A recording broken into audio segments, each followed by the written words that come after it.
Now we're going to turn to another courtroom drama that captured the nation's attention. Jodi Arias, she's back in court. Her lawyers are arguing she should not be eligible for the death penalty. Arias, you'll remember, was convicted of first-degree murder back in May, accused of killing her boyfriend. CNN's Ted Rowlands has more.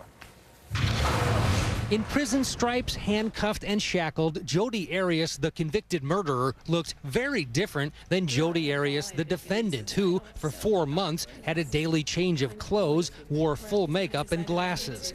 Tuesday's hearing was to find out when a new jury will decide whether Arias should get the death penalty for killing her ex-boyfriend, Travis Alexander. Arias was convicted of first-degree murder for shooting Alexander in the head and stabbing him nearly 30 times. During 18 days on the witness stand, Arias claimed she was a victim of abuse and couldn't remember killing her ex-boyfriend.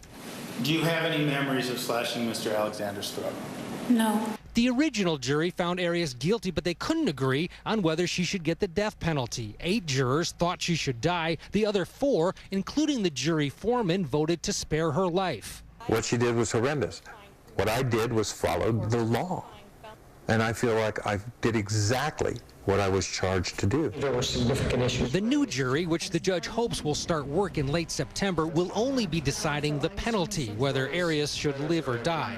Prosecutors will present a mini version of the original case, focusing on the brutality of the murder.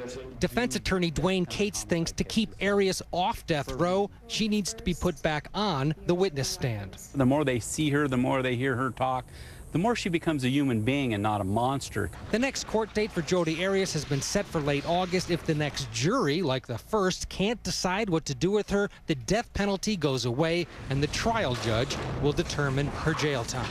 Ted Rowlands, CNN, Phoenix.